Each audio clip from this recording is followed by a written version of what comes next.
Bonjour à tous, avec l'aide de Dieu, nous allons étudier le traité Kiddushin, Daf Lamed Zayin, Amud Aleph, 37a.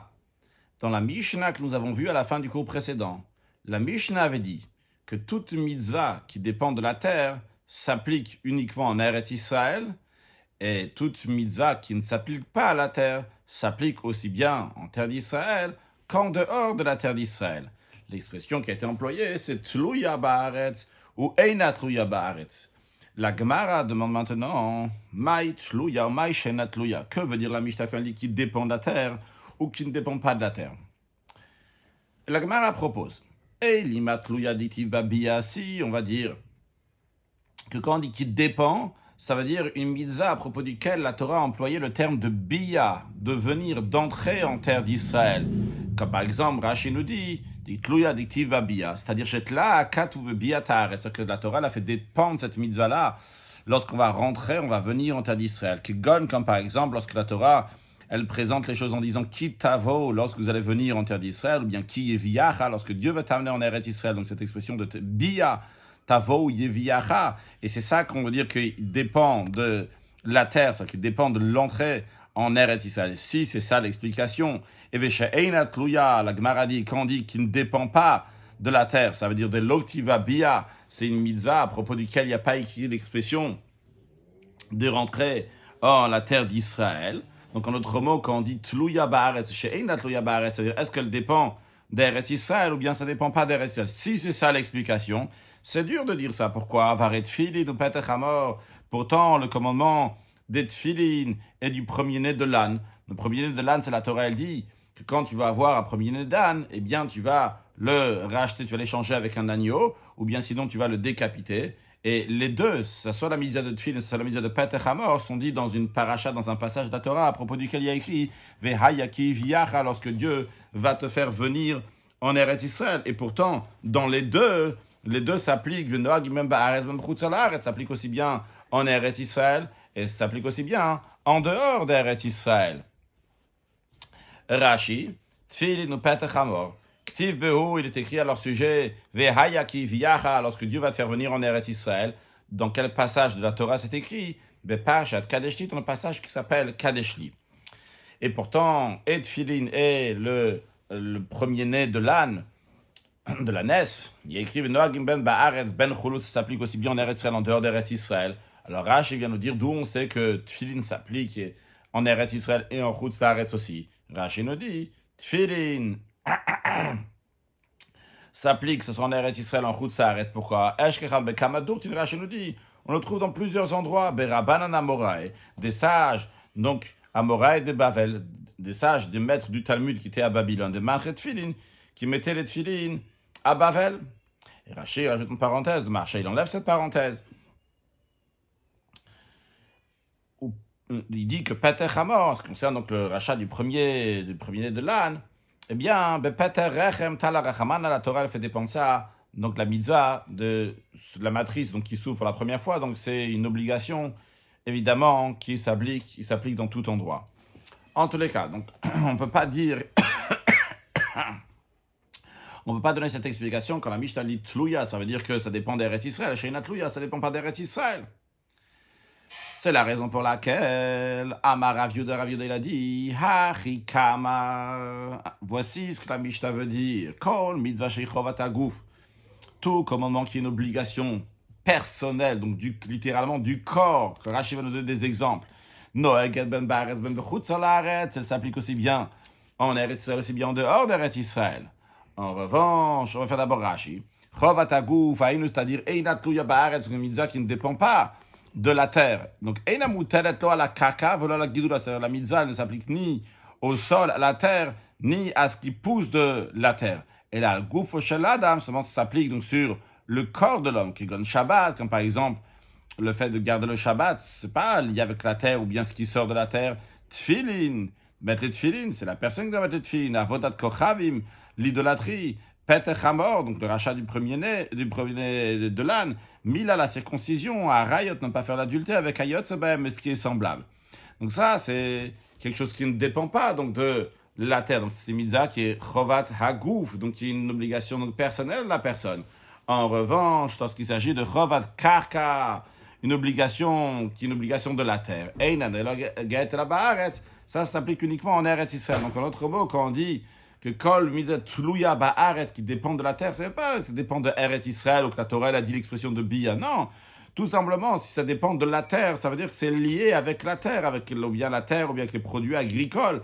Ça dépend de la terre, bien sûr, ça s'applique uniquement en Eretz Israël. Quand ça ne dépend pas de la terre, ça s'applique donc dans n'importe quel endroit où on se trouve. Rashi nous donne des exemples de Chovat Karka, des commandements qui est une obligation de la terre, chez Moutelet à la Karka ou Kidulav, donc une mitzvah qui s'applique donc sur la terre ou bien sur ce qui est les produits agricoles qui poussent de la terre, qui donnent Tumot ou Masot, donc par exemple les différentes sortes de dîmes, de même Chala, donc la partie de la pâte qui est prélevée pour le Kohen, ou bien des exemples des parties donc de la récolte qui doit être donnée aux pauvres, sur le leket, donc la glanure, le shicha, la gerbe oubliée, au peya, il y a un coin du champ qu'on n'a pas le droit de cueillir, et on doit moissonner, on doit le laisser pour les pauvres. Shvit, le fait donc de ne pas travailler, de ne pas profiter donc des fruits de la 7e année, d'abandonner le champ la 7e année. Et Chadash, là on a déjà appris, on va le rappeler maintenant parce que de toute façon on en aura en plus besoin pour la suite. De la Gemara Chadash, on a appris dans la Mishnah à la fin du cours précédent, on n'a pas le droit de profiter de la nouvelle récolte avant le 16e jour du mois de Nissan. Le 16e jour du mois de Nissan qui correspond au 2e jour de Pessah, on offrait dans le temple Korban Homer, le sacrifice du Homer. Le Homer, c'est une mesure d'orge qui était offerte. Et à partir de ce moment-là, on avait le droit de profiter de la nouvelle récolte. D'ailleurs, de nos jours, qu'on n'a pas donc le Beth Amikdash encore, eh bien, on attend le 16e jour du Homer, même sans offrir concrètement, mais on attend le 16e jour du Homer en Eretz Israël. Je ne rentre pas maintenant dans la halakha si ça s'applique aussi en dehors d'Eretz Israël, mais en tous les cas, en Eretz Israël, on attend donc jusqu'au 16e jour du Homer. Ça, c'est la mitzvah de Chadash. Donc, plutôt l'interdiction, c'est mitzvah, donc l'interdiction du chadash de la nouvelle récolte, mais ça s'applique donc en Eretz Israël. Le Orla, donc les 3 premières années, on n'a pas le droit de profiter des fruits d'un arbre, Kilaim, l'interdiction de semer 2 graines en même temps. Donc ça c'est Chovat Karka, ce sont des obligations qui sont liées avec le sol, avec la terre. Donc ces 3 interdictions-là, on discutera surtout du Chadash dans la suite de la Gemara aujourd'hui. En tous les cas, on a compris qu'est-ce que ça veut dire une mitzvah qui dépend de la terre, une mitzvah qui ne dépend pas de la terre. Ce n'est pas une mitzvah qui dépend d'Eretz Israël, une mitzvah qui ne dépend pas d'Eretz Israël. C'est si une mitzvah donc, qui s'applique au corps de la personne, à la personne elle-même, eh bien ça, c'est un commandement donc, qui n'est pas lié à la terre. C'est un commandement qui est lié à la terre.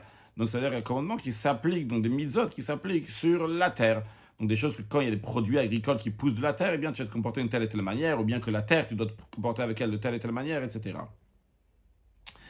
La Gemara, elle demande, Mina hanemil, d'où on sait ces choses-là comme Rashi, il explique la question, Mina hanemil de chovat hagouf, d'où on sait qu'une obligation personnelle, donc du corps, de la personne elle-même, de Haged Bechol Moshavot, elle s'applique dans tous les demeures, dans tous les endroits où réside un juif.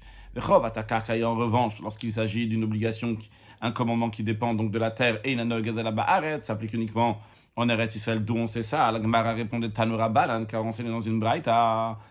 La braïta, elle commente un verset, donc étape par étape. Le début du verset dit Elea Chukim, voici les décrets.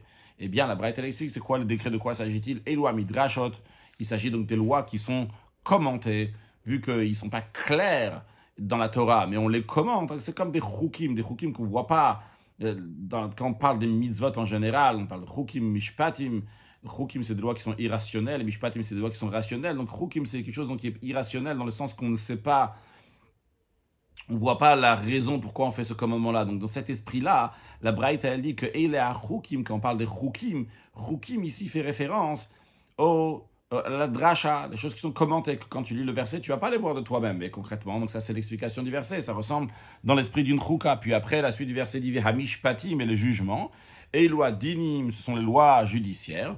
Puis après, il y a Asher Tishmurun, que vous allez garder. De quoi s'agit-il? Zo Mishnah, c'est l'étude. Mishnah, dans le langage de l'Eshonot Veshinantam. Comme Rashi nous dit Tishmurun Zo Mishnah, Shebevi Alidema, c'est car l'étude amène à l'action. Pourquoi Rashi nous ramène ça? Parce qu'on va voir dans un instant que la suite du verset c'est la'asot. Et la Torah dit Tishmerun la'asot, donc vous garderez pour accomplir. Alors, qu'est-ce que ça veut dire garder pour accomplir? Comment tu fais pour accomplir? Eh bien, c'est-à-dire que la garde, il s'agit ici donc d'une étude. Donc, c'est l'étude Tishmerun. Dictive Tishmerun la'asot. Rashi nous dit car il est écrit vous garderez pour accomplir. Et en effet, la Braïta conclut le mot du verset. Lasot, zoma, c'est s'accomplir. La conclusion est plutôt là maintenant. C'est pas conclu, encore la suite. Ba'aretz, dans la terre. Quand on dit dans la terre, Yachol kol hamizot kulan lo yu nogim ela ba'aretz. On aurait pu croire que tous les commandements s'appliquent uniquement en terre d'Israël, parce qu'il y a écrit ba'aretz. Si je m'arrêtais dans le verset, eh bien, tout ça s'applique uniquement en Eretz Israël. Comme ça, j'aurais pu penser. Talmud Lomar, le verset, il dit, ça, c'est vraiment la fin du verset. Kol hayamim asher techaim al adama.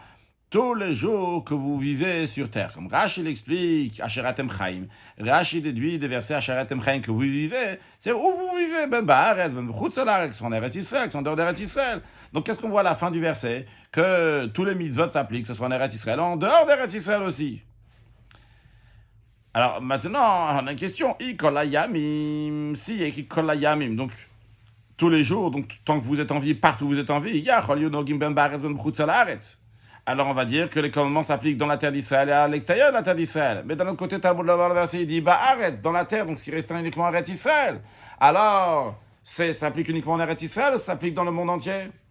Alors la Braïta nous dit Aracheriba katuvum. Il a dit que le verset d'un côté, il a rajouté, d'un autre côté, il a restreint. Donc d'un côté, il a rajouté, quand il dit Kol hayamim, donc partout où vous vivez, que c'est en Eretz Israël, en dehors d'Eretz Israël aussi. D'un autre côté, il a restreint parce qu'il a dit uniquement Ba'aretz, dans la terre d'Israël. Alors, où est-ce que ça s'applique les mitzvot? Ça s'applique partout dans le monde, en terre d'Israël, en dehors d'Eretz Israël, ou uniquement en Eretz Israël? Alors, pour avoir la solution à cette question, la Braïta nous dit Tseo lemad mimasham ubainyan. Littéralement, sors et apprends. Va apprendre de ce qui est dit dans le contexte. Vois ce qui est dit dans le contexte. Et en voyant ce qui est écrit dans le contexte, eh bien, tu vas déduire de manière quelle mitzvah s'applique-t-il. Rashi, quand je dis quelle mitzvah s'applique-t-il, tu vas comprendre du contexte quelle mitzvah s'applique en Eretz Israël, quelle mitzvah s'applique dans le monde entier. Rashi nous dit Tseo lemad, sors et apprends. C'est-à-dire, lezemem akatuv omer kolayim, sur quelle sorte de mitzvah. Le verset dit Kolayim vashat chaim al adama, toutes les jours que vous vivez sur terre, donc partout dans le monde, vous devez vous l'accomplir. Déduis ça, mimasham ubainyan, de ce qui est dit dans le contexte. De quel contexte on parle? Rashi nous avance sur la Gemara. Des samuchle abeteab. Dans la suite, il y a écrit qu'il faut détruire totalement tout foyer idolâtre. Derrière avodat kochav. Donc on parle ici de quel commandement? On parle commandement donc de l'idolâtrie. Valem nitirab ou kol moshavot. Et c'est à propos d'eux, donc que tous les moshavot ou moshav, lieux de résidence, moshavot, les lieux de résidence, ont été inclus dans l'interdiction de la mitzvah, qui est écrit Kol hayamim asheratem chaim. Tous les jours que vous vivez, vous devez accomplir donc ce commandement. Parce que dans la suite, dans le verset bête, le verset qu'on a lu, que la Braïta a commenté, Eile hachukim v'amishpatim asher tishmeru lasot ba'aretz kol hayamim asheratem chaim al adama. Ce verset-là, donc c'est le verset Aleph. Donc c'est de manière plus précise, c'est dans le 5e livre de la Torah, dans le livre de Dvarim, chapitre 12, verset 1. Et le verset juste après, il dit que vous allez détruire tous les foyers donc, dans lesquels il y a des idoles. Alors on va en déduire de ça, on va réfléchir. Je m'avance un peu sur la Gemara, donc on va réfléchir, on va regarder où est-ce que s'applique cette mitzvah-là. Et on va voir que cette mitzvah-là de détruire les idolâtres, les foyers idolâtres, ça s'applique donc de partout dans le monde entier. Donc je vais en déduire de là pour notre contexte à nous. C'est quoi cette notion maintenant de déduire pour notre contexte? Rashi nous dit, donc un sujet qui est enseigné par son contexte. C'est une de 13 manières comment on étudie la Torah. Il y a les 13 manières comment on étudie la Torah, que c'est Rabbi Ishmael, Omer, Bishlosh Esamid, Torah Nidreshet, etc. Rabbi Ishmael, celui qui dit qu'il nous enseigne que les 13 manières comment on peut enseigner la Torah. Une de ces 13 manières-là, Rashi nous dit, c'est Davar Alamed Beinyano, donc un sujet qui est enseigné par son contexte. Donc Venil Mika, donc c'est ce que nous allons faire aussi. On va regarder le contexte, un contexte donc de foyer idolâtre qu'il faut détruire. Et on va dire comme ça, que tant que c'est une obligation personnelle, moi je dois détruire le foyer idolâtre, eh bien Noeg est donc c'est quelque chose qui s'applique aussi en dehors d'Eretz Israël. Comme la Braïta nous l'explique, il est écrit, tu détruiras entièrement tous les lieux où les nations que vous dépossédez ont servi, etc., à leur Dieu. Et on en déduit de là, la Braïta nous dit, la même manière que le commandement de détruire le lieu d'idolâtrie Elle est particulière en quoi? Chez Chovataguk, c'est une obligation personnelle qui n'a rien à voir avec la terre dans laquelle tu te trouves. Donc ça, c'est lié avec la personne. Lorsque la personne a un foyer idolâtre, eh bien, elle doit le détruire. C'est un commandement qui s'applique aussi bien en Eretz Israël, aussi bien en dehors d'Eretz Israël. Alors, je vais en déduire de là, Kav Kol chez Chovataguk, de même, tout commandement qui est une obligation donc personnelle, elle s'applique aussi bien en Eretz Israël, aussi bien en dehors d'Eretz Israël. Donc on a la réponse à notre question, d'où on sait que lorsque c'est un commandement personnel, ça s'applique en Eretz Israël et en dehors d'Eretz Israël. Et lorsque c'est un commandement qui est lié avec la terre, ça s'applique uniquement en Eretz Israël. On a vu, parce que dans la Braïta, nous ramène un verset, donc d'un côté dans lequel on dit Ba'aretz, qu'il y a certains mitzvot qui sont spécifiques pour Eretz Israël, et d'un autre côté, le verset dit Kol hayamim asher tachaim al adama, tous les jours que vous vivez donc partout sur la terre, que ce soit en Eretz Israël, que ce soit en dehors d'Eretz Israël. Alors, de quoi on parle quand on dit Kol hayamim asher tachaim al adama? Ces mots-là, donc dans le contexte qui suit, c'est détruire des foyers idolâtres. C'est un commandement qui n'est pas lié avec la terre, mais avec la personne qui doit détruire donc le foyer idolâtre. Donc de la même manière aussi, tous les commandements qui sont liés avec la personne qui doit faire, eh bien c'est Kol hayamim asher tachaim al adama, partout où tu vis sur terre, que tu dois accomplir ce commandement. Continuons la Gemara, et avant cela, donc voyons ce que la Mishnah avait dit. La Gemara reprend les mots de la Mishnah à la fin de la Mishnah, que vous pouvez revoir aussi dans la Daf Lamed Zayin Amud Aleph, toute la première ligne, Chutz mina orla vakilaim, à l'exception de la orla. Donc, on ne va pas retraduire à chaque fois orla, donc c'est l'interdiction de profiter des fruits les 3 premières années après que l'arbre a été planté. Et kilaim, c'est l'interdiction de semer 2 graines, donc qui sont différentes. Alors, la manière que je vais présenter la Mishnah, c'est en 3 parties. On ne va pas voir dans la Gemara cette expression-là 3 parties, mais pour simplifier, je vais dire comme ça qu'il y a 3 parties. Parce qu'il y a vraiment 3 parties. Il y a la première partie qui se partage en 2. C'est les paroles de Tanakama. Tanakama, qui est le premier Tana, le premier enseignant de la Mishnah. Le premier Tana de la Mishnah, donc qui est anonyme, on ne sait pas c'est qui, il dit que tous les mitzvot qui dépendent de la terre s'appliquent en Eretz Israël, tous les mitzvot qui ne dépendent pas de la terre s'appliquent aussi bien en Eretz Israël et en dehors d'Eretz Israël.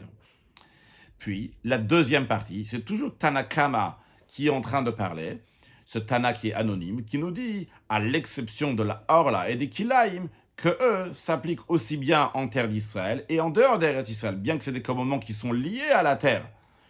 Le Orla, c'est ce qui pousse de la terre, les 3 premières années d'un arbre.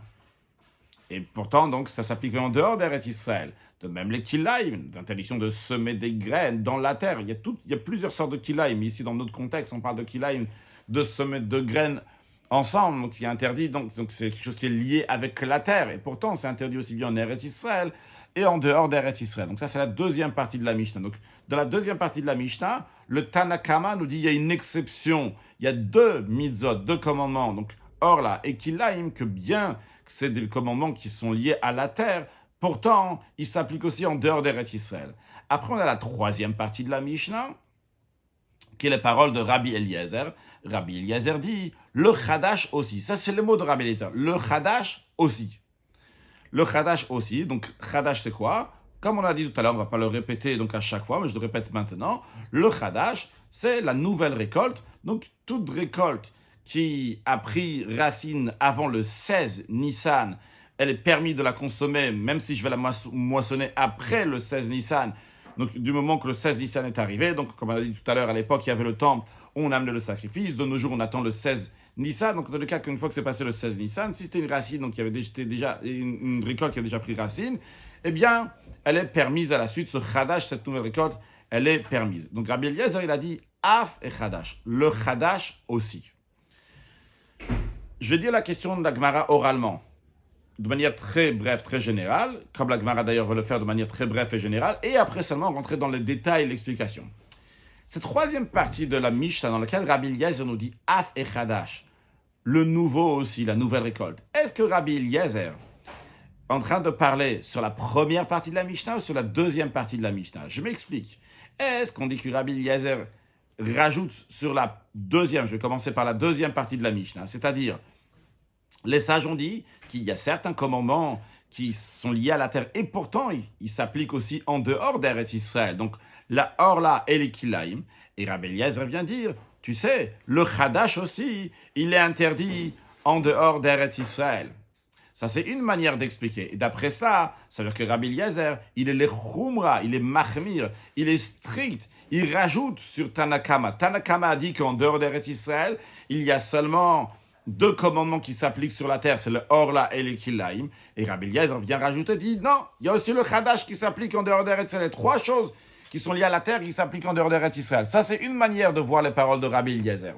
Une deuxième manière qu'on peut voir les paroles de Rabbi Eliezer, c'est que Rabbi Eliezer se réfère à la première partie de la Mishnah, non pas à la deuxième partie de la Mishnah. C'est-à-dire, Tanakama, il a dit qu'il y a des commandements qui s'appliquent uniquement en Eretz Israël et pas en dehors d'Eretz Israël.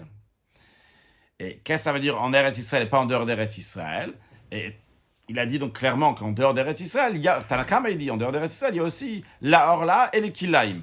Mais, bien que Tanakama n'a pas dit clairement, mais c'est évident que le Chadash, la nouvelle récolte aussi, est interdit en dehors d'Eretz Israël.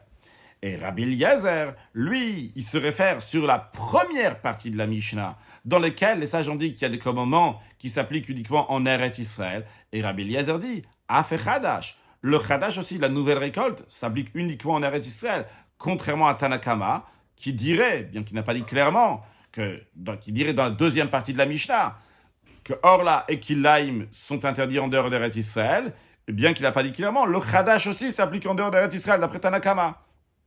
Et donc, d'après cette deuxième manière de voir les choses, Rabbi Eliezer vient de dire non. Même le Chadash fait partie des commandements qui s'appliquent uniquement en Eretz Israël. Voyons ce qu'on vient de dire sur le texte de la Gemara, et avec un raisonnement, comment on dirait que Rabbi Eliezer explique les versets, comment on dirait que Tanakama explique les versets.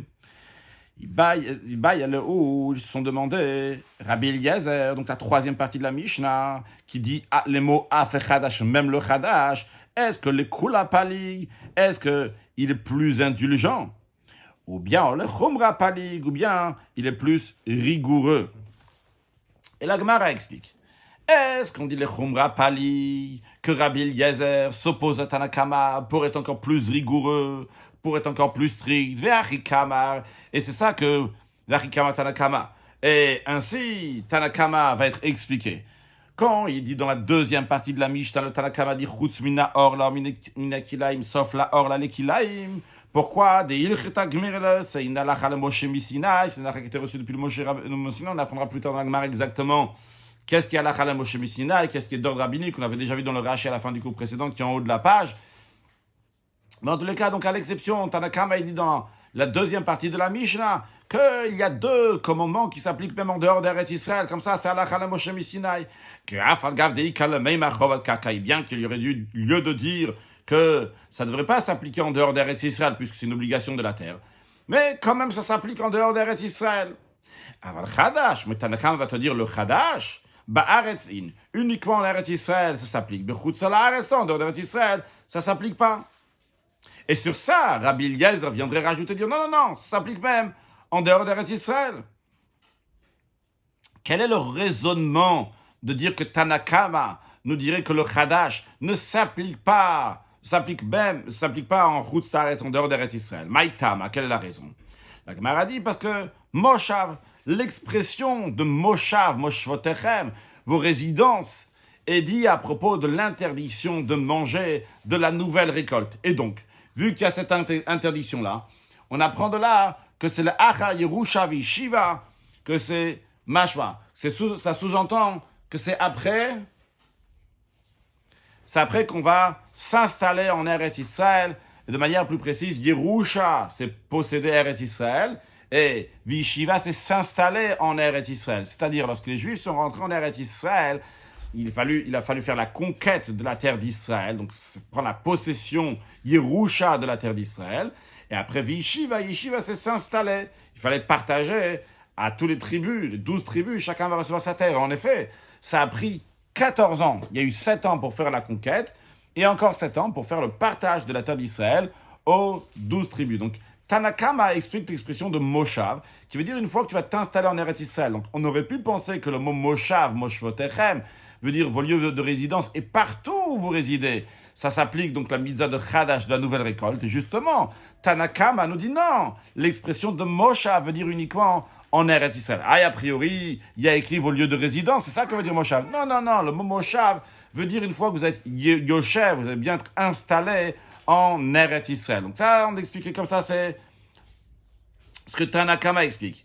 Ve'ata Rabbi Eliezer le même. Rabbi Eliezer vient dire, non, je suis pas d'accord avec Tanakama. Moi, Rabbi Eliezer, je dis, Afchadash Noeg, ben ba'aretz, ben b'chutz ha'aretz. Même l'interdiction de Chadash s'applique aussi bien en Eretz Israël qu'en dehors d'Eretz Israël. Maïtama, quelle est la raison? Moi aussi, Rabbi Eliezer, j'apprends le mot Moshav. Mais moi, je le traduis différent. Je traduis Moshav dans le sens littéral. Bechol makom, shatem yoshim. Partout où vous demeurez. Partout où vous demeurez, c'est-à-dire en Eretz Israël. Et en dehors d'Eretz Israël. Donc, d'après cela, on va dire que et Rabbi Eliezer et Tanakama, les deux sont discussion sur le même verset, Moshav. L'expression de Moshav est dit à propos du Chadash, de la nouvelle récolte. Seulement quoi? Tanakama explique le mot Moshav, c'est uniquement en Eretz Israël. Ah, a priori, c'est vos lieux de résidence partout où vous demeurez. Non, il va dire, Moshav, c'est une fois que vous allez être installé. En revanche, Rabbi Eliezer dit non. Moshav, pardon. Donc, je reprends. Donc, Tanakama, lui, va expliquer que Moshav, ça veut dire l'endroit uniquement en Eretz Israël, une fois que vous êtes bien installé, c'est une fois que vous allez faire la conquête. D'après Rabbi Eliezer, ça veut dire Moshav, partout où vous demeurez, que ce soit en Eretz Israël, que ce soit en dehors d'Eretz Israël. Ça, c'est une manière de voir les choses. Donc, Rabbi Eliezer et les Chumra est plus strict. Voyons Rashi avant de continuer. Aval Chadash Lonag, donc le Chadash, la nouvelle récolte, s'applique pas en dehors d'Eretz Israël, d'après Tanakama,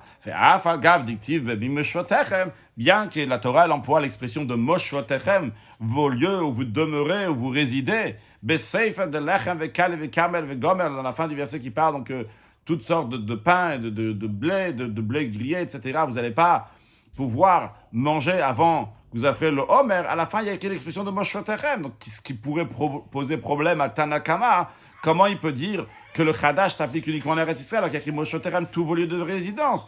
Et Rashi nous explique la Gemara que là, le Meimra, Tanakama va dire, le mot Moshoterem ne veut pas dire Bechol Makom Shatem Yoshim, dans tout lieu où vous résidez. Et là, l'homme, c'est pour dire, chez Avaaretz, que même en Eretz Israël, on dit Chayiv Kol Yudalet Shana Shayu Gilgal, les 14 ans que les Juifs étaient au Gilgal. Qu'est-ce qu'ils faisaient là-bas au Gilgal? Ça aurait été, ils n'étaient pas eux-mêmes mamash au Gilgal. Quand ils étaient au Gilgal, c'est dans le sens que le Mishkan, le tabernacle, a été mis dans l'endroit qui s'appelle Gilgal pendant les 14 ans. Chez Kavshu, les 7 ans qu'ils ont fait la conquête. Chez Chalko, les 7 ans qu'ils ont partagé la terre. Jusqu'à qu'ils se sont installés en Eretz Israël entièrement. Et que chacun, il a retrouvé exactement sa place, que chacun savait exactement où il devait habiter. Donc ça, c'est une manière d'expliquer. Au Dilma, ou bien on va dire, continuons la Gemara, une deuxième manière d'expliquer, que les Kula Pali, que Rabbi Eliezer s'oppose au Tanakama pour être plus indulgent. Et voici ce que le Tanakama voudrait dire, bien qu'il n'a pas dit. Tanakama, il dit, Chutz min Orla Kilaim, à l'exception de Orla Kilaim.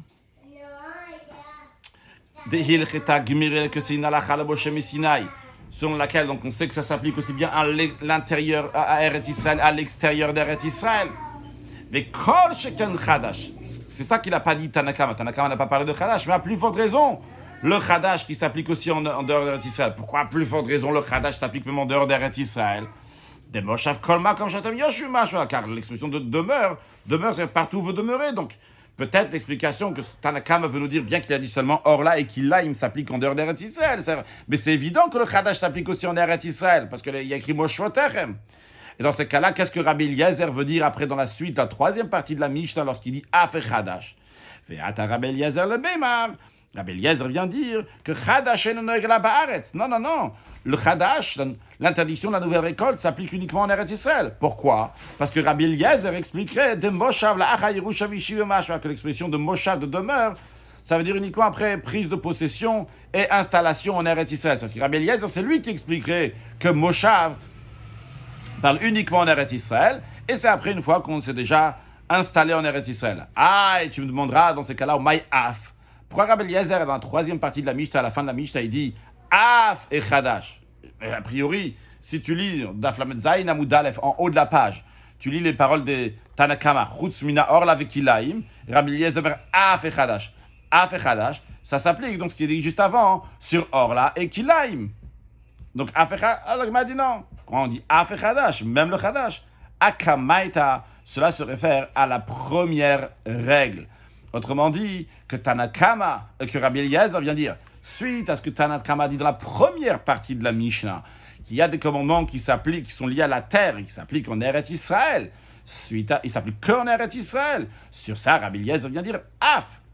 J'ai encore une chose à rajouter dans la première partie de la Mishnah, que le Chadash aussi fait partie des interdictions, des mitzvot qui sont liées uniquement en Eretz Israël. Ça, c'est la question de la Gemara. On va voir donc Rashi qui nous explique la deuxième partie de la question d'Ilma et Kulapal, ou bien peut-être que Rabbi Eliezer, il s'oppose à Tanakama pour être plus indulgent. C'est-à-dire, de Kama, Tanakama. Tanakama, il a dit Chutz mina orla va kilaim, à l'exception de orla et kilaim, mais halacha. En effet, c'est halacha la Moshe Misinaï, que orla et kilaim s'appliquent même en dehors d'Eretz Israël. Il n'a pas parlé du Chadash Tanakama, mais avec Kol Sheken Chadash. Nous, on va dire Tanakama, à plus forte raison. Donc le Chadash, la nouvelle récolte, qu'elle aussi est interdite en dehors d'Eretz Israël. Pourquoi? Dictive ve Moshavot, parce qu'il y a écrit l'expression de Moshavot. Donc on va dans tout vos lieux de résidence. Donc c'est sûr que ça s'applique aussi en dehors d'Eretz Israël. Ou Mashma, et l'expression de Moshavot sous-entend Kolma comme Shatem Yoshvim, tout endroit que vous installez, vous demeurez. Ata Rabbi Eliezer le Meimar, et Rabbi Eliezer vient pour être plus indulgent. Afa Chadash, non, je ne suis pas d'accord, moi, Rabbi Eliezer. Je dis que même l'interdiction de Chadash, ou mina mitzvot atluyot ba'aretz, c'est des commandements qui dépendent d'Eretz Israël. Ve'noeg ala ba'aretz, ça s'applique uniquement en Eretz Israël. Pourquoi? De Moshav, car d'après Rabbi Eliezer, l'expression de Moshav voudrait dire le Achayiru Shavishi Vamash, parce que vous entendez, une fois que vous avez fait possession de la terre, vous êtes installé en Eretz Israël. Ah, tu me demanderas pourquoi Rabbi Eliezer, il a dit Af et Chadash.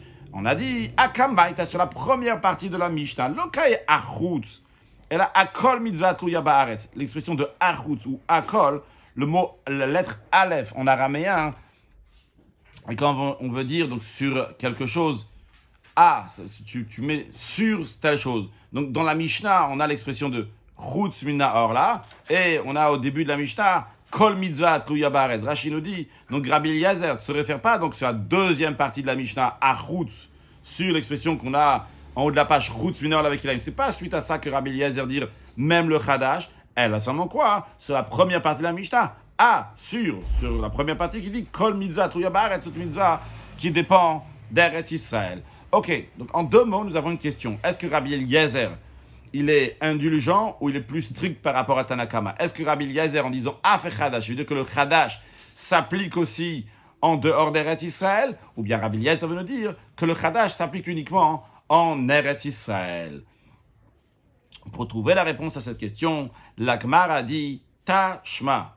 Viens, écoute la réponse de Amar Abaye. Abaye l'a dit. Et de ce qu'Abaye l'a dit, on va comprendre. Donc, qu'est-ce que Rabbi Eliezer veut nous dire?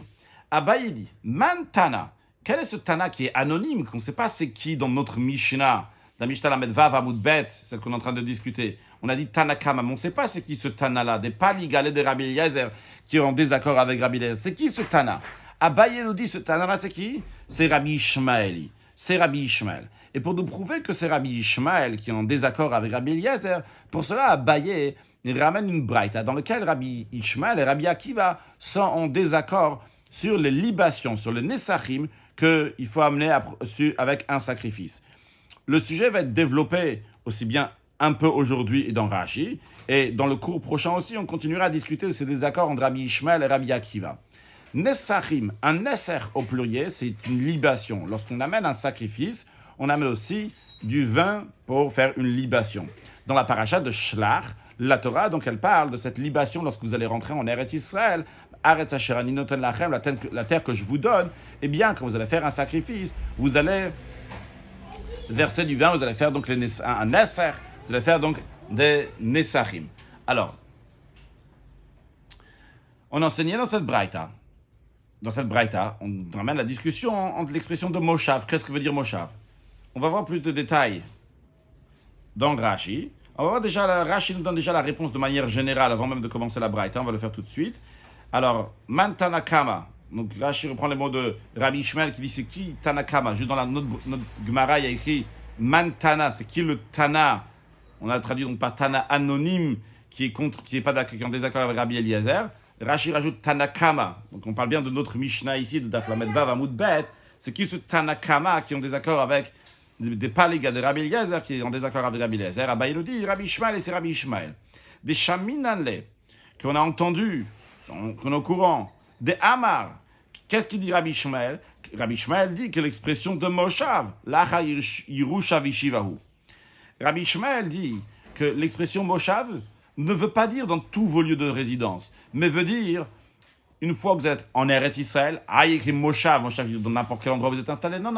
C'est une fois que vous êtes Yoshev, une fois que vous êtes installé en Eretz Israël, donc Achar Yerusha Vishiva, après avoir pris possession, et s'est installé en Eretz Israël.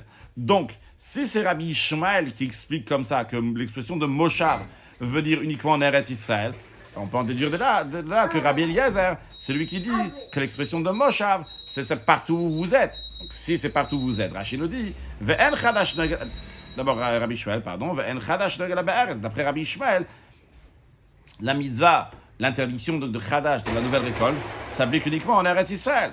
Mais à Rabbi Eliezer le même, Rabbi Eliezer vient dire que Af Chadash Noé Kaor avec Kilaim. Donc d'après ça, Rabbi Eliezer qui a des accords avec Rabbi Ishmael. Rabbi Eliezer va traduire le mot Moshav différemment.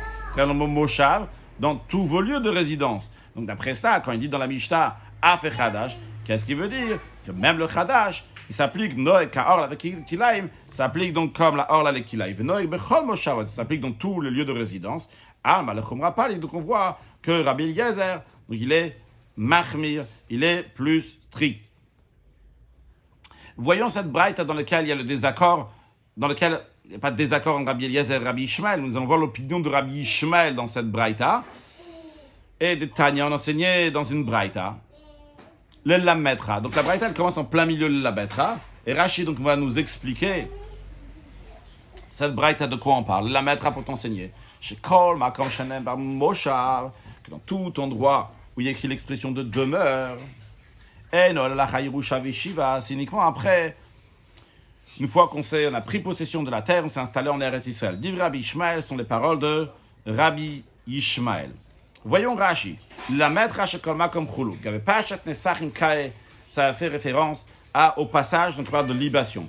Ou Pachat Shlach Lecha, dans la parachat de Shlach, Dictiv est écrit là-bas, qui t'avo l'Eretz Moshotechem. Lorsque vous allez rentrer dans vos terres vous allez vous installer. Vasitem Ishel Hashem, vous allez faire un sacrifice à Dieu, etc. Vegomer, etc. Dans la suite, il y a écrit qu'il faut faire un Nesser. Il y a les Rabbi Ishmael Bishritat Koch, Rabbi Ishmael, il apprend et déduit dans le traité qui s'appelle, dans le chapitre Shritat Kochim. Mikra, il apprend un verset. De Loba Katuk. Toute la raison donc, pourquoi le verset est venu, qu'est-ce que le verset vient nous enseigner ici? C'est uniquement la latina Nesachim le Bamot Sibur. Pour dire au peuple juif qu'il faut faire donc une libation lorsqu'il y a une bama communautaire. Alors, une bama c'est un hôtel. Une expression quand on dit de bama tsibour, il n'y en a toujours qu'une seule, évidemment, bama tsibour, dans laquelle on offre les sacrifices communautaires. Alors, il y avait, lorsque le peuple juif il était dans le désert, il y avait le Mishkan, le tabernacle, pendant ces 40 ans, puis l'an 2448 jusqu'à 2488. Puis, après, lorsqu'ils sont rentrés en Eretz Israël, comme on vient de le voir, il y avait 14 ans que le Mishkan était au Gilgal. Après, il y a eu, pendant 369 ans, il y a eu donc un Mishkan qui était dans la ville de Shiloh. Et après, donc là-bas, le Mishkan qui était là-bas, donc c'est un Mishkan qui était fixe, il y avait des murs, donc qui n'était pas juste un Mishkan, donc il pouvait qui se monter et démonter. C'est un Mishkan qui était fixe, après il a été détruit. Après, il y a eu 57 ans d'un Mishkan à Nov et à Givon. Et après, il y a eu donc le premier temple, après le deuxième temple. À partir donc, du premier temple, c'était interdit donc les Bamot Yachid. Je m'explique, je ne peux pas encore parler de Bamot Yachid. Alors, lorsqu'il y avait des moments dans lesquels il n'y avait pas un endroit donc, qui était fixe pour le Bet Hamikdash, pour le temple, la Bamot Yachid, chacun pouvait faire un hôtel personnel. Quand on dit faire un hôtel personnel, c'est que chacun dans son champ, dans son jardin, il fait un hôtel et il offre les sacrifices personnels. S'il a fait un vœu, un don, il peut donc faire un sacrifice, un don, eh bien, il peut l'offrir sur cet hôtel. C'est un Bamat Yachid, donc un hôtel donc, qui est privé, personnel. Donc, ce n'est pas communautaire. Les sacrifices communautaires, c'est seulement sur une Bamat Tzibour.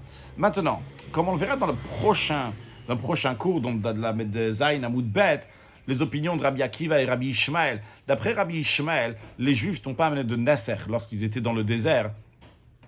Ils amenaient avec leur sacrifice, ils n'amenaient pas donc de vin. Il n'y avait pas cette libation sur le Nesser. C'est uniquement lorsqu'ils vont rentrer en Eretz Israël. Et d'après Rabbi Ishmael, donc le verset, qu'est-ce qu'il vient nous faire ici? C'est pour nous dire, sache, Bamot Sibour, lorsqu'il y a une Bama communautaire, lorsque vous rentrez en Eretz Israël, à ce moment-là, vous allez là-bas, uniquement dans les Misbéach communautaires, vous allez faire le Nesser. V'lo le Bamot Yachid. Et non pas pour une Bama de quelqu'un personnel, là-bas, ça n'existe pas de Nesser. Tu n'amènes pas une libation sur un hôtel qui est personnel. Ça, c'est d'après Rabbi Ishmael. Venav Kaleh, il apprend ça. Mais il dit du verset qui dit Asherani notel lachem, que je vous donne lachem à vous, donc au pluriel. Bama noeget le kulchem. Donc une Bama, lorsqu'il s'agit d'un hôtel qui s'applique, qui pour tout le monde à Katuv Bedaber, le verset y parle. Hilka, c'est la raison pour laquelle, vu que d'après Rabbi Ishmael, quand est-ce qu'on fait un Nesser uniquement si c'est une Bama Tzibour? Quand est-ce qu'on fait une libation uniquement si c'est un hôtel communautaire? Al-Kochar, t'es obligé de dire que Hay Moshvotechem, lorsque la Torah elle dit Moshvotechem, au lieu où vous allez vous installer. Là, comme Shatem Yoshim Mashma, ça ne peut pas vouloir dire dans tous les endroits où vous vous installez, c'est impossible. Pourquoi? Parce que la Bama Tzibour, le principe d'un misbéach communautaire, c'est qu'il y a un seul hôtel dans lequel on amène donc les sacrifices communautaires, c'est un Bama Tzibour. Donc c'est impossible de dire que chacun, là où il va se trouver, il va faire là-bas une libation. Donc l'expression de Moshav qui est dit à propos de la libation d'après Rabbi Ishmael, c'est obligé de dire que l'expression de Moshav, ça veut dire une fois que vous allez vous installer en Eretz Israël, à ce moment-là, vous allez amener en même temps que votre sacrifice un Nesser, une libation. Comme Rashi nous le dit, là, Hay Moshav dictive, l'expression de Moshav, installation, résidence, qui est dit à propos du Nesser, de cette libation qui a amené le sacrifice, Atakalash Moyinan. Le verset vient nous enseigner de Av Bamat Gilgal, que même dans la Bama, l'hôtel communautaire qui se trouvait donc au Gilgal, les 14 ans, Shayasham Mizbach Hanechoshet, que là-bas se trouvait l'hôtel en cuivre. L'hôtel en cuivre, donc c'est l'hôtel sur lequel on offrait des sacrifices animaux et des végétales, contrairement à l'hôtel donc en or, sur lequel on offrait des encens, qu'on appelle donc Mizbach Hanechoshet ici, celui dont on amène des sacrifices. Donc quand le Mizbach Hanechoshet, cet hôtel-là des sacrifices, va être Kol Yudalet Shana pendant les 14 ans chez Kavshuv et Chalku, qui ont fait la conquête et qui ont partagé donc la terre entre les Juifs. Ça a pris 14 ans. Vibama Tzibour. Et donc ce qu'il y avait là-bas, c'était une Bama communautaire qu'il y avait là-bas. C'est un hôtel communautaire. Mais quand même, d'après Rabbi Ishmael, vu qu'ils n'étaient pas encore Moshav, dans le sens de yeshiva, d'installer, que tout le peuple juif est installé. Donc il n'y a pas encore, on n'avait pas fini la conquête et l'installation du peuple juif. Alors d'après Rabbi Ishmael, il n'y avait pas encore l'onitrayobin sachim. Il n'avait pas donc l'obligation d'amener, il n'y avait pas cette obligation de la Torah qui dit d'amener du vin avec les sacrifices. Il n'y avait pas cette mitzvah. D'après Rabbi Ishmael, uniquement une fois qu'ils sont arrivés à Shiloh, Shiloh, c'était l'endroit où le tabernacle a été construit pendant 369 ans. Et donc là-bas, c'était après, une fois que les 14 ans qui étaient au Gilgal, après qu'il y a eu la conquête et la possession, la conquête, le partage d'Eretz Israël. À ce moment-là, Rabbi Ishmael nous dit, Nitraïv bin Sachim, à ce moment-là, donc ils ont eu le devoir d'amener une Nesser, une libation avec le sacrifice. Et une fois qu'il y a eu cette obligation-là, Veshuv lo paskon Nesachim bamot Tzibour, et après, cette mitzvah-là, donc a toujours été gardée donc pour les bamot Tzibour, pour les bamot communautaires, les hôtels communautaires, même lorsque Shiloh a été détruit donc au bout de 369 ans, et l'hôtel communautaire se trouvait à Nove Givon pendant 57 ans, eh bien, même à ce moment-là, il fallait amener des Nesachim, de libation. Et le de Kamar, Rashi nous dit, c'est ça que la Gemara nous dit quand on ramène les paroles de Rabbi Ishmael. De Kamar, c'est Rabbi Ishmael dit. C'est ça que Rabbi Ishmael dit, la maître Hacheb Kolma, comme pour t'enseigner que tout endroit, etc., qui a écrit Moshav. Qu'est-ce que ça veut dire Moshav? C'est la Achayirusha Vishiva, une fois qu'on a pris possession, on s'est installé. C'est-à-dire. Mais départ, Rabbi Ishmael te dit, vu que le verset t'a expliqué une fois dans un contexte, dans le contexte de Nesachim, de libation, qu'on les offre, cette libation uniquement Bama Noeged Bekulchem, un hôtel qui s'applique pour tout le monde, donc une Bamat Sivo, Shmamina, j'en déduis de là, que Moshav, dictive Vinesachim, que l'expression de Moshav qui est dit dans les libations. Là, Kol Makom Mashma, ça ne veut pas dire dans tous les endroits, c'est pas possible de dire ça. Des Imken. Parce que si on va dire que l'intention elle est qu'il faut amener des Nesachim de libation dans tout endroit, il y a les Bamat Yachid, dans ces cas-là, ça veut dire que tu vas amener des Nesachim de libation dans une Bama personnelle, Anas et Bechol Makom, Bishat Eter Abamot. Ça, on aurait pu dire que qu'est-ce que ça veut dire Moshotechem Bechol Makom dans tous les endroits où vous allez résider, dans tous les endroits où vous allez faire un hôtel, eh bien là-bas vous allez amener une libation. D'après Rabbi Ishmael, c'est impossible de dire une telle chose. Donc ça, c'est l'opinion de Rabbi Ishmael. Maintenant, celui qui est en désaccord avec Rabbi... Alors, ce qu'il y a à retenir des paroles de Rabbi Ishmael, c'est que cette expression de Moshav, elle est non pas dans tout le lieu de résidence, non pas dans tout le lieu où vous demeurez, mais Moshav, c'est l'expression qui veut dire la Achayiru Shavishiv après avoir pris possession et s'y être installé. Maintenant, qui est-ce qui est en désaccord avec lui? C'est Rabbi Akiva. Amar Rabbi Akiva, encore une fois, ce qui nous intéresse ici, c'est que Rabbi Ishmael, c'est lui qui est en désaccord avec notre Rabbi Eliezer, qui est en haut de la page, qu'on dit Afech Hadash. Mais dans la Braïta ici, qu'on est en train d'apprendre, celui qui est en désaccord avec lui, qui va interpréter le mot Moshav de manière différente de Rabbi Ishmael, il va interpréter Rabbi Akiva, interpréter le mot Moshav. Donc c'est Bechol Moshoter, dans tous vos lieux où vous habitez, c'est Rabbi Akiva, mais ça correspond avec Rabbi Eliezer, qui interprétera aussi Moshav dans tous vos lieux où vous résidez. Sur le texte, Amar Rabbi Akiva, il a dit Rabbi Ishmael, comment tu peux dire que Moshav, c'est uniquement une fois qu'on est installé en Eretz Israël seulement, Aré Shabbat, pourtant on regarde le Shabbat, Shanema, bon Moshavot, à propos du Shabbat, il y a écrit l'expression Bechol Moshvotechem, dans tous vos lieux de résidence, on verra dans Rashi, et pourtant, Venoeget ben Ba'aretz, ben Bechutzalarets, et pourtant le Shabbat s'applique aussi bien en Eretz Israël, aussi bien en dehors d'Eretz Israël. Rashi, Varé Shabbat. Voilà que Shabbat, il dit l'otevaru, vous n'allez pas faire passer du feu bechol moshvotechem dans tous vos lieux de résidence. Et pourtant, venoeg bechol makom, et pourtant Shabbat s'applique de partout. Donc ça c'est la question que Rabbi Akiva demande à Rabbi Ishmael. Comment toi Rabbi Ishmael tu dis que quand il y a écrit Moshav, l'expression de Moshav, c'est vrai que ça s'applique uniquement en Eretz Israël. Regarde le Shabbat, ça s'applique en Eretz Israël et en dehors d'Eretz Israël. Et pourtant, il y a écrit l'expression de moshvotechem, preuve que quand il y a écrit moshvotechem, c'est dans tous vos lieux de résidence, soit en Eretz Israël, en Chutz La'aretz. Et d'après ça, comment il va expliquer Rabbi Akiva l'expression de Moshvotechem, de vos lieux, tous vos lieux de résidence, partout où vous demeurez à propos des Nesachim de libation? Eh bien, Rabbi Akiva dit, Af Moshvotechem des Nesachim. En effet, lorsque la Torah elle dit, donc à propos des Nesachim de libation, il y a écrit l'expression de Moshvotechem, vos lieux de résidence, eh bien, Bechol Makom Kamar. Et ça veut dire dans tous les endroits. Qu'est-ce que ça veut dire dans tous les endroits? Ou Bebamat Yachid Anoget Bechol Moshavot. À propos donc d'une Bamat Yachid, d'un hôtel donc qui est privé, que la personne elle fait pour lui-même, donc pour offrir donc certains sacrifices dans les moments où on a le droit d'offrir des sacrifices sur une Bamat Yachid, c'était les 14 ans qu'ils étaient au Gilgal, ou bien la période de Nov et Givon, uniquement lorsqu'il y a quelque chose donc de fixe, comme par exemple d'après Rabbi Akiva, uniquement lorsqu'il y a quelque chose de fixe, donc, parce que d'après Rabbi Ishmael ça n'existe pas, donc les Nesachim de libation dans une Bamat Yachid, dans un hôtel privé. Mais d'après Rabbi Akiva, ça s'applique, oui. Il y a la possibilité d'offrir, pas il y a la possibilité, il y a la mitzvah d'amener des Nesachim, de libation dans une Bamat Yachid, dans un hôtel privé personnel, mais uniquement, évidemment, dans des moments où on a le droit de faire une Bamat Yachid. C'est quand c'est le moment qu'on a le droit de faire une Bamat Yachid, c'est lorsqu'il n'y a pas un endroit qui est fixe pour le Bet Hamikdash, pour le Mishkan. Donc, dans les exemples que nous avons donnés, c'était donc les 14 ans que les Juifs étaient au Gilgal, que ce n'était pas fixe. En revanche, on a dit que quand c'était à Shiloh, c'était fixe, il y avait des murs en pierre. Et après, donc il y a encore 57 ans de Nov et Givon, sur le texte de Rashi. Donc Rashi nous dit, donc d'après Rabbi Akiva, on parle de Bamat Yachid Anoeg Bechol Moshavot HaKatuv Medaber, donc Bamat Yachid qui s'applique dans tous les lieux de résidence. Ve'hai Detalia Bebiat Haaretz. Pourquoi la Torah a dit que c'est Nesachim, c'est libation que vous faites lorsque vous allez rentrer en Eretz Israël? Il y a qu'au début qui t'a volé l'Eretz Moshvotechem, lorsque vous allez rentrer à la terre de votre résidence. Hachikama, Rabbi Akiva va te dire, voici ce que la Torah veut dire. Adar Shav, jusqu'à présent, Haïten Ben Mishkan. Vous étiez dans le Mishkan, donc dans le tabernacle, le sanctuaire qui était dans le désert. Shabamot Nesu. Pendant ces 40 ans-là, les bamot privés étaient interdits. Vadain, le ikravtem nesachim, la bebamot sibur. Et d'après Rabbi Akiva, on amenait oui de nesachim, on amenait oui de libation avec les sacrifices dans le désert, mais dans le désert, il n'y avait que un Bama Tzibou, il n'y avait qu'une Bama communautaire. Ça n'existait pas de Bama Yachid, des Bamot individuels de chacun.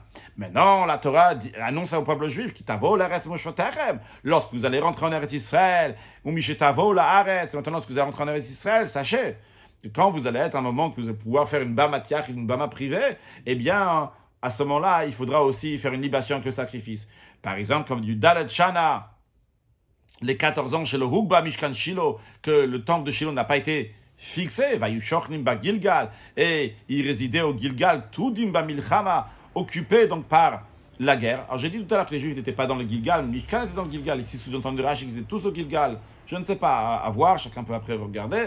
Donc ils n'étaient pas en tout cas Tudim ba Milchama, ils n'étaient pas fixés, ils étaient au Gilgal, ils étaient fatigués à la guerre, logiquement ils étaient à fur et à mesure, ils ont commencé à s'éparpiller jusqu'à qu'il restait juste ceux qui habitaient au Gilgal. Mais continue, on veut Kaimalan. Et donc on tient que chez Hutu à Bamot, qu'à ce moment-là, les Bamot étaient permis. Quand on dit les Bamot étaient permis, évidemment, Bamot au pluriel, ça veut dire Bamat Yachid, donc les hôtels privés. Et c'est justement pour cela, d'après Rabbi Akiva, que Ba'akatouzel elam tenu. Ce verset vient nous enseigner qui tavo la aretz, lorsque vous allez rentrer en Eretz Israël, ou te Bamat Yachid muteret, que un hôtel privé sera permis de le faire. Alors sachez que pendant cette période-là, vous avez le droit de faire un hôtel privé, af ititon esachim, même bien que c'est une bamat yachid, c'est privé, quand même, ça sera nécessaire de faire des libations, ve'achit abizvachim, comme ça c'est écrit dans le traité Zvachim. Donc on en reviendra sur ça dans le prochain cours, mais en tous les cas, d'après Rabbi Ishmael, que nous avons étudié avant, Rabbi Ishmael lui dit que dans le désert, il n'y avait pas de Nesser. Quand la Torah dit vous allez rentrer en Eretz Israël, vous allez amener des Nesser à une libation, c'est pour dire qu'il faut amener une libation. Il faut amener une libation lorsque vous allez arriver en Eretz Israël. Parce que ça n'existait pas avant. Par contre, d'après Rabbi Akiva, ça existait déjà avant, comme ça on le verra. Et vu que ça existait déjà avant, c'est la raison pour laquelle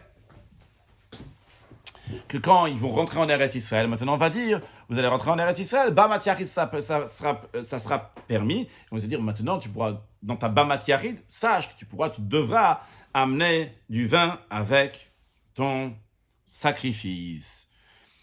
Donc ça, c'est la discussion de Rabbi Akiva et Rabbi Ishmael. Donc ce qui nous intéresse pour nous, c'est le fait que Rabbi Ishmael traduit le mot Moshav, le Achayirush Aveshiv, après avoir pris possession, s'est installé. D'après Rabbi Akiva, l'expression de Moshav est dans tous les lieux de vos résidences. Ça, c'est ce qui nous intéresse pour notre réponse, pour savoir est-ce que Rabbi Eliezer, dans notre Mishnah, quand il dit Afe Chadash, il veut dire que le Chadash aussi s'applique en dehors d'Eretz Israël ou pas. La réponse, elle est oui. Rabbi Eliezer dit que même en dehors d'Eretz Israël, le Chadash s'applique. On va continuer la Braïta. Cette Braïta-là, il faut bien la retenir, vu qu'on va discuter dans le prochain cours. La suite de la discussion de Rabbi Ishmael et Rabbi Akiva. Rabbi Ishmael a dit à Rabbi Akiva, à Marlo, il a dit à Rabbi Akiva, tu m'as demandé une question de Shabbat à propos duquel il y a écrit Moshvotechem, et ça s'applique de partout. Mais qu'est-ce que tu me ramènes une preuve de Shabbat? Shabbat Kavachom, Eratia. Shabbat, ça se déduit par un raisonnement par a fortiori. C'est évident. Pourquoi? Ma mitzvot kalot. Si déjà des commandements qui sont pas très rigoureux, peu rigoureux, ça, il faut tout faire évidemment. Ils sont kalot. Quand on dit kalot et chamurot, si c'est moins rigoureux, plus rigoureux, c'est en fonction de la sanction que la Torah elle donne. On en déduit si c'est plus rigoureux ou moins rigoureux. Mais évidemment, il faut tout faire. Ma mitzvot kalot si déjà un commandement qui est peu rigoureux s'applique dans la terre d'Israël et l'extérieur de la terre d'Israël. Le Shabbat Ramir à l'Okol Sheken. Le Shabbat qui est plus rigoureux, n'est-ce pas, a plus forte raison qu'il doit s'appliquer, et c'est ce qui va s'appliquer en Eretz Israël. Alors, en tous les cas, quand on a déduit tout ça, ce que j'ai dit oralement il y a quelques instants, mais Amar Abaye Mantana de parler de Rabbi Eliezer Rabbi Ishmael. Vu que Abaye a dit, c'est qui le Tana qui est en désaccord avec Rabbi Eliezer, c'est Rabbi Ishmael. Shmamina, j'en déduis de là que Rabbi Eliezer, le Chumra Pali, que Rabbi Eliezer s'oppose au Tanakam pour être plus rigoureux que dire le Chadash, et aussi interdit en dehors d'Eretz Israël. La Gemara dit en effet, Shmamina, on peut en déduire, on peut bien le déduire d'ici.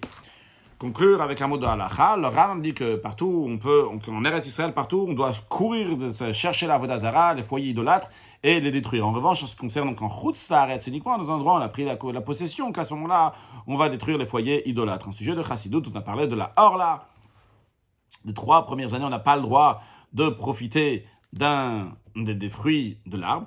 Alors, ce qui est intéressant, une des choses à propos de la Orla, c'est s'il y a, par exemple, une pomme qui s'est mélangée de 200 pommes, ils sont tous donc de la même taille, eh bien, en tous les cas, un dans 200, eh bien, à ce moment-là, il y a 200 fois plus, et la orla, elle devient batel, on peut manger tout ce qu'il y a. En revanche, si l'arbre, il y a un arbre orla qui a été planté, il est dans sa première année, il est mélangé avec 1000 arbres, je ne sais pas c'est lequel orla, tous les arbres sont interdits. Quelle est la différence? La différence, elle est parce que l'arbre, il est encore rattaché à ses racines. Sur le plan spirituel, ce que ça représente, un juif, il doit savoir que tant qu'il est rattaché à ses racines, et bien même s'il va se mélanger avec des milliers de nations, il peut y avoir toutes sortes de choses qui vont le déranger, mais un juif, tant qu'il est rattaché à ses racines, eh bien à ce moment-là, il reste attaché à Kadosh Baruch Hu. Il n'y a rien au monde qui pourra le bouger. Si Chas Shalom, il est détaché de ses racines, Chas Shalom, il peut se mêler à tout. Mais en effet, le juif est toujours attaché à ses racines. Le juif a toujours une neshama qui a un chelek elokam mimal mamash. C'est la raison pour laquelle, qui est toujours attaché à Kadosh Baruch Hu.